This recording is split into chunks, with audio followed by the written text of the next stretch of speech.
is Amelía Karis. This is Satya, and you're listening to Love, Sex, and the Hidden Agenda. Our podcast was created with the sole intention to release toxic shame, illuminate our shadow nature, and expose the mysterious entities that feed off our most precious life force, our sexual energy. To learn more about our life-enhancing courses and transformational retreats, visit knowtheself.com. Let's dive in. Hey, Amelía. Hello, hello.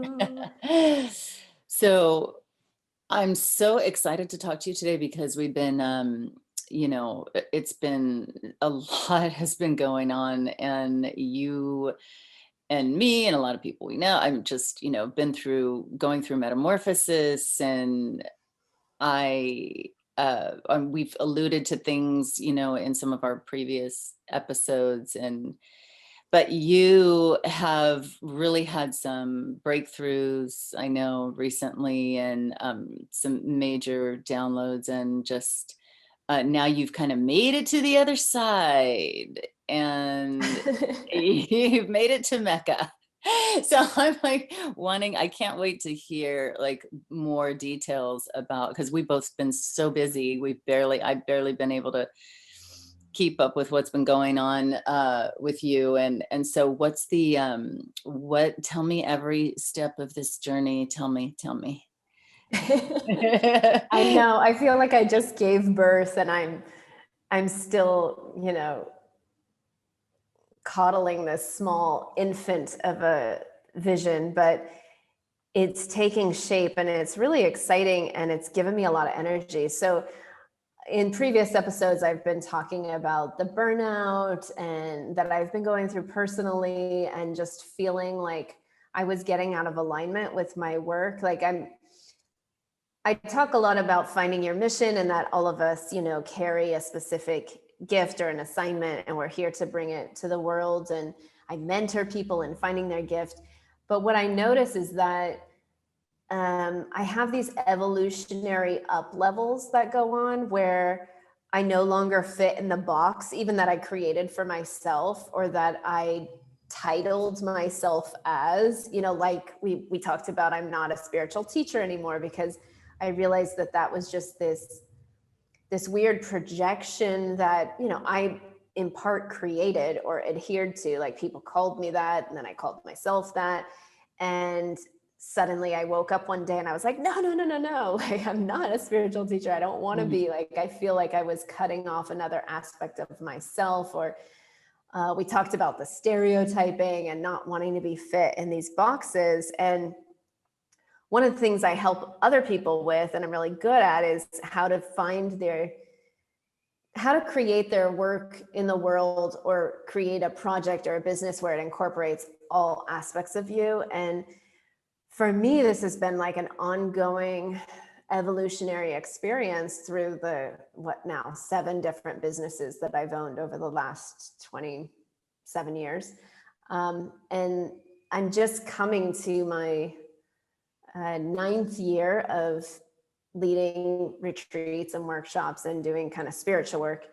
And I'm seeing the next evolution turn. And it's exciting. So I had, the way it happened for me is I had 3 almost completely sleepless nights, because every time I was going to bed, what would happen is I would just get a series of visions and dreams, but it was a wakeful state. I wasn't asleep, but I wasn't fully awake either. It was kind of like a lucid meditative state where my mind was computing and grappling, like a mind, when you create a mind map of like this, and you start to see all the connections. My mind was doing this sort of hyper connection of all these different parts of my life, all my skill set, all the problems that I was upset about, like problems in the world, problems that I hear from my clients and students, and problems I hear from my friends.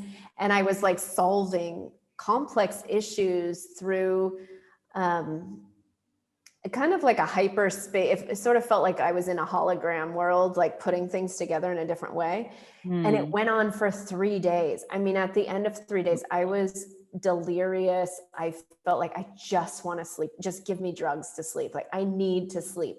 But what was happening is in my sleeplessness state, I would just turn on my phone to the voice to text recording, and I just was taking notes because it was so clear. The information was so specific. And ironically, I have spent the last 6 months working with different strategists and friends, trying to rebrand my business and find the alignment, because I knew something was out of alignment, but I couldn't really pinpoint what it was. But every time I was in these strategy sessions, I would feel exhausted. I would feel frustrated. I sometimes got angry. Sometimes I was crying because I was like, I can't see, what's next. I can't see the solution. And honestly, there were moments where I would just fall into despair. Like I give up. Like I just give up. That everything is too broken, too messed up. And these 3 days where I was having this, what I call, a download experience, I was solving all the frustrations I was feeling, or I was getting the solution. And it was such a powerful experience but I couldn't, I could barely manage my workflow the next day because I hadn't properly rested. And after 3 days of not sleeping, you feel kind of. Oh gosh, I don't know how you even function. Like, I mean, the only way I was functioning was kind of on fumes, but there was a happiness and a joy, like, oh my gosh, I just gave birth. Like I felt like I had just given birth. And it was ironic because, I slept next to my boyfriend, and he knew that I wasn't sleeping, but he was asleep, but he kept waking up trying to help me go back to sleep because I was tossing and turning. And I had a meeting at 10 a.m. for the upcoming retreat that I'm doing with this marketing guy. And it was me and Nau and this guy, Leo, who were meeting. And I came to the meeting after my second night of no sleep. And the meeting started, and I said, you guys, I have to share with you what I've been dreaming about. And I just started mapping it all out on our huge windows with a whiteboard marker. Yes. And both of them were just sitting there, like with their mouth open. And Noah said to me, like, that just happened while you were sleeping. And Leo was so excited because he was like, wow, this is exciting. Like, this is your thing. Like, this is what you're to do. And all three of us just felt so like charged up by it, because it solves the problem that we're all having, like all of us are feeling. And so I'm very excited about it. I need to move at baby steps with it, because it's a little bit too big, as all visions are when you get it. It's like, oh my God, like, who am I to create that? Or I don't know how to build that, or I don't know if I want to even lead that, because it's a big project initiative. But it's like everything that I preach and teach, I'm now having to like sit with inside myself. It's very humbling, but it's also given me hope for a better future. And I think that's what I was looking for most, because I was really hitting some moments of deep despair. Like I was just like, everything's broken. People are broken. I felt like our mind spaces were so bombarded, and like, I feel like I've noticed not only many deaths this year of people that I know or hear about, but, illnesses, and have a few people really struggling with cancer right now. And every time I speak to them or check in with them, I just feel this empathic, like, oh my God. And, things can get really heavy when we look at the problems in the world, like what COVID's brought.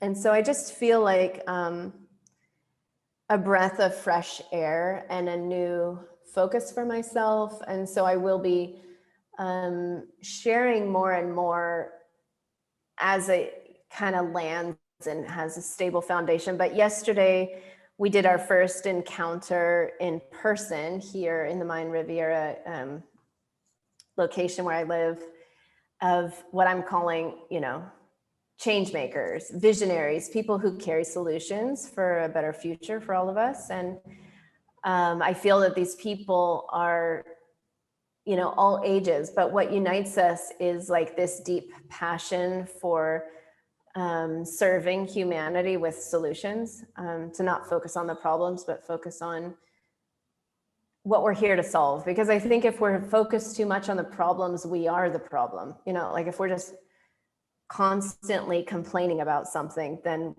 we're part of the problem. So last night was our first gathering to build this new community, where we're supporting each other. It's like a mastermind group based on cybernetic philosophy or whole systems thinking. And it's a blend of all my life's work, from running technology startups and business networks, to connecting the right people with the right teams, and that magical encounter that happens when you just meet someone who's like the perfect fit for your project, to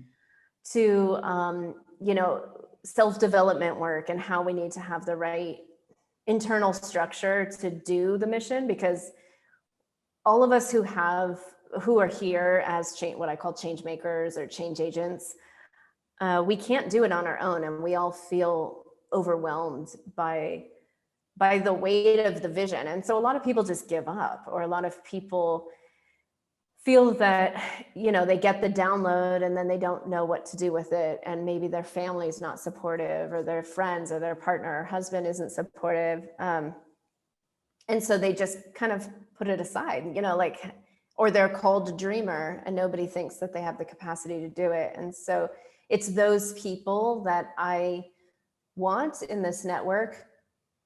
And I want to inspire them and give them the tools to keep going despite the odds, and to create this really strong, supportive network that meets in person and also online. But it's getting us off of social media and into direct connection. So it's inspiring. Last night we had like 40 people signed up immediately when I just put it out. And we had about 10 or 15 people, I don't know, I didn't count last night, who showed up in person, and everyone left feeling so inspired. And today our group chat is just like, everybody's like happy about it. I feel rejuvenated and energized, and I know that's a sign of, alignment. So absolutely. I'm so glad that you're speaking to this right now, because I think it's helpful for anyone, and even for me, just listening to you talk about it, because the way that you can respect your process, and that if you're having this realization or these downloads, and you're having no sleep, and this is how it happens. But most people will dismiss something like that, or or not give it the credence that it deserves, and to be, I'm sure, I think you've shared maybe what you can, but I want to know, like, what was on that that glass door that you were drawing. I want to know all of everything that was on there. Yeah, I'm so excited to start to share it. I think I'm having to do these baby steps so I don't just overwhelm myself, because I know in the past, like, I'm a visionary, I'm a seer, and I'm someone who gets a lot of these downloads, and I do put things into action a lot. And sometimes in the past, the failures or the mistakes that I've learned from is like, I run too fast with them and then I burn out. Like, I burn out my adrenals, I burn out my body, because I have a tendency to be a workaholic and to want to serve so deeply and to want to be of value, because I feel, I know what it's like to suffer, I know what it's like to be in despair. I know what it's like to really think that there's no way out. And I know what it's like to have divine intervention and to have magical doorways just suddenly appear. And like almost in an instant, my reality switched from absolute to despair to instant hope and renewal. And not only that, but like perfect health and hyper energy. It's wild. And I think that, you know, with all of the, you know, self-development and consciousness expanding on the planet right now, people are understanding the concepts. Like they know that what they focus on is what they're creating, or they know that we need to change our belief structures, or we need to focus on the positive, or be grateful every day and have a gratitude practice and think happy thoughts and master the art of energetics. But how many of us actually can keep that tuned on, and we just shift into the beingness of it, not the concept of it, right? And Right.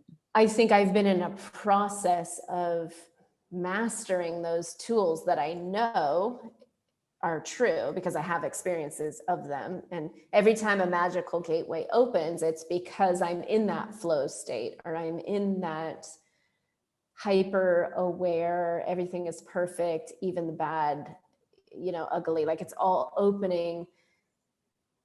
It's transmuting something dark into light, and it's important for the lesson learned, or it's important for some reason. And when I'm in that state of mind, incredible magic happens and everything starts to become effortless. But when I think, if I let my ego or my intellect or my need for speed, like I'm a super impatient person. And that's one of the biggest things that's been hard for me this last year, is I'm so impatient. I was impatient with people's incapacity for certain levels of intelligence or skill sets, or other people's process. Like I was getting impatient, but the truth was I was really impatient with my own process. Like Right. I get impatient. Like I want to see results today. I'm very American in that way. I think that's the one thing that makes me remember I'm American, or I should say from the United States, because it's a very Western way of being. I think older cultures don't have that ingrained in them, like that need for speed. Or they understand process in a different kind of way. Yeah, I mean, I grew up in Silicon Valley, right? I grew up Right. around high tech. I grew up where, you know, you push something in and like get quick results. I grew up in a era where we used smart drugs for performance enhancers, and, you know, we want to push human development so fast. Like I've been on that forefront of Mm-hmm. pushing and Yeah. pioneering the human development. And I think that the repercussions of that have been, you know, extreme burnout and adrenal fatigue, right? There's Yeah. been hell, you know, the older we get, like the more we realize, oh my gosh, like maybe I'm going too fast. Like, and when I lived in India and now in Mexico, the cultures here, they hold a different frequency of like just being okay where you are. And like, they're not, they're third world countries, but they're not obsessed by development. Right. They're okay with what they have. Mm-hmm. And it's been very crucial for my development to live in these countries for so long, because even in Japan, like Japan's a fast forward country, but the way they run teams, when I did business in Japan, I got so frustrated because everything's consensus. And, you know, in US, nothing's consensus. It's top down, it's hierarchical. And Japan's teamwork is unbelievable. That's why they can achieve such like cohesive culture, is because they're homogenous, they work together, and they go systemically. Like they finish something and they go so slow. For someone like me, it was so slow, even though they're one of the most advanced cultures on the planet when it comes to technology, but their ancient wisdom was methodical. And I think what I'm learning from these cultures that I've, you know, been able to live with is how to create a stronger foundation within myself, like body, mind, spirit, and really slow down that impatience. I'm still impatient. I probably always will be at some level. I think it's a part of my personality, but I'm learning to be more organic, I guess, with my process and not get too far ahead of myself, because I know when I do that, I skip steps. I cut corners. And when I cut corners and I skip steps, the foundation isn't strong enough for the long haul. And so with this project, I'm doing my best to just like go one step at a time. And yeah, it's beautiful. I mean, it's basically the gist of it. I'm not trying to be mysterious. I'm just trying to share my process, but the gist of it is creating strategic collectives of these, pure-hearted visionaries have ambassadors on every continent to solve real problems that we're dealing with, whatever it is, in whatever arena, like a think tank. So it's kind of, if you're familiar with masterminds, and those of you who don't know what a mastermind is, it's when you bring high-level thinkers or, masters of different arenas into a roundtable discussion to solve issues. But you hear different perspectives from people that wouldn't be in your industry. So, if we had someone there who was a brain surgeon and someone there who's an architect, and then we have a 10-year-old child who just wants to clean up the plastic on the planet also at the table, and maybe an elder who's has a lot of life experience, or went through the Holocaust or something. Like, those people having a conversation, to me, is where really rich solutions that are life enhancing and transformative for all of us. And so that's what this project is about, is like, how do we create those strategic collectives? So we have some challenges ahead of us in terms of technology platforms, because I don't want the data owned by anyone who can mine us for our information. It needs to be protected. It has to be, everyone in the community needs to be known and vetted that they are actually a change maker or a change agent, that they're about positive change and they do have something like to give, that they're here for in service to all. And I think it's going to be already, I mean, just in our first meeting, the network, I mean, they're already exchanging services, contacts, connecting. Like, there are people there that were looking for solutions, and the person across the table from them had the solution. And so it's like that magical encounter that happens when you have just the right frequency of people with the right intention coming together to just have an intention to be of service and solve a problem, not to complain, not to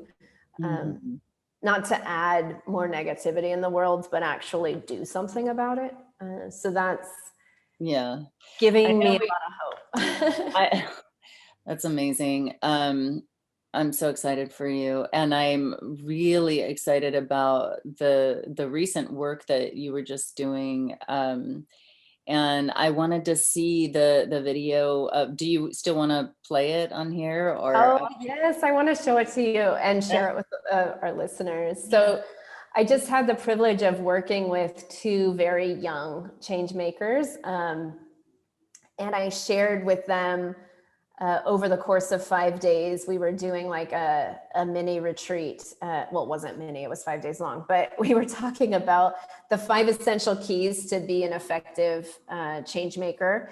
And I asked them, okay, I want to know that you got it, right? Because, kids can listen and take notes, but did they really understand it? And I said, I want you to think about everything I shared with you over the last 5 days and present it to me in some way. You could dance, you could joke around, you could do a skit, you could make a presentation. I don't care what you do, but I want you to present it to me tomorrow as like their final project. And I left them at 11 p.m. at night. We were all exhausted at the end of dinner, and I arrived at 10 a.m. the next morning So for me, all I did in that time was go home, sleep, wake up, get ready, and go back. And in that time, they created this video that I'm going to show you. So I'm going to share my screen. One second. Introducing Big Lou and Lil Beige. Hit it. Changemaker. Bum bum bum bum bum. Changemaker. All right, stop. Collaborate and listen. Lou and Beige with a brand new invention. Backies to be an effective changemaker. Listen and learn how to not be a faker. Number one is to be your own boss. Choose your own path because you got lost. Radical responsibility. Find solutions with creativity. Changemaker. Bum bum bum bum bum bum. Changemaker. Key number two, focus. Focus on solution and no hocus pocus. Listen to this rhyme. Ignore issues that aren't worth your time. Changemaker. Bum bum bum bum bum bum. Changemaker. Key number three, live by a creed. It's about what you value and you need, like healthy friendships, lively personalities, positivity, and sincerity. Most importantly, family, respect, and living in the moment. Changemaker. Bum bum bum bum bum. Changemaker. 4, strengthen your foundation. This one doesn't take imagination. Be aware of the things that support your success, not the ones that make you a mess. Changemaker. Bum bum bum bum bum bum. Changemaker. 5, show up and serve. To be a change maker, be a giver, not a taker. Give your gift to the world. Changemaker. Changemaker. Whoa. Oh my gosh. I What? was blown away. I thought, oh, when did you have time to make that? I was expecting some really like childish, kind of half-ass thing, right? No, they just blew me away. I would never have imagined that they could have made it rhyme, found a tune that was from my generation. Oh my gosh. And present that. Isn't that incredible? It's amazing. And they got all the keys. Like all the keys I taught them. They put it in, like they added all their lyrics. I was like, oh my God, they got it. They understood it. And now they're never gonna forget it. And their mom was so happy. I was so happy. They were so happy. Like, I just want to spend every day with them. I bet. What an amazing experience. And oh my goodness, I love it. Well, I guess that's it for today. Yeah. We'll end on a high note. Changemaker. Makers. Yeah, so if you guys want to be a change maker, stay in touch with this project. I'm going to put a link in the show notes where you can apply to be part of our solution if you want to stay abreast of what's happening in this new evolution development that I'm creating. So thank you, Satya. It's so good to see you. It's been too long. So good to see you too, Amelía. Thank you. Thanks for sharing. It's so exciting.